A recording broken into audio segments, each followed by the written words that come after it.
Écoutez, il en est sorti une réponse difficile, mais temporaire. Difficile pourquoi? Parce qu'il était difficile pour le président français de trancher à 4 jours de Noël, parce que vous le savez, il y a une très très forte communauté française à Londres. Il était bien sûr question de cette nouvelle souche du virus dans ce Conseil de défense. On voyait les pays européens au fur et à mesure fermer leurs frontières. Qu'en était-il de la France? La France qui a beaucoup de Français sur le sol britannique.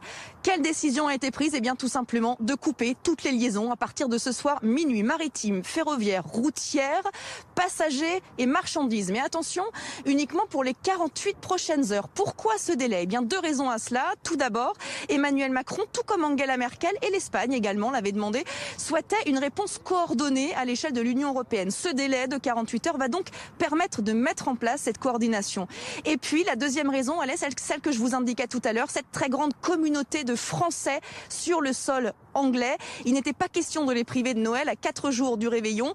Ce délai de 48 heures va donc permettre de mettre en place un protocole sanitaire aux frontières avec notamment l'obligation de faire un test avant de se rendre sur le sol français. D'ailleurs, dans sa communication à l'issue de ce Conseil de défense, Matignon appelle d'ores et déjà ses ressortissants à faire le test pour pouvoir espérer revenir sur le continent à partir du 22 décembre. C'était une communication de Matignon, exceptionnellement à l'issue d'un Conseil de défense. Vous le savez, normalement il n'y a pas de communication, preuve que l'heure est grave.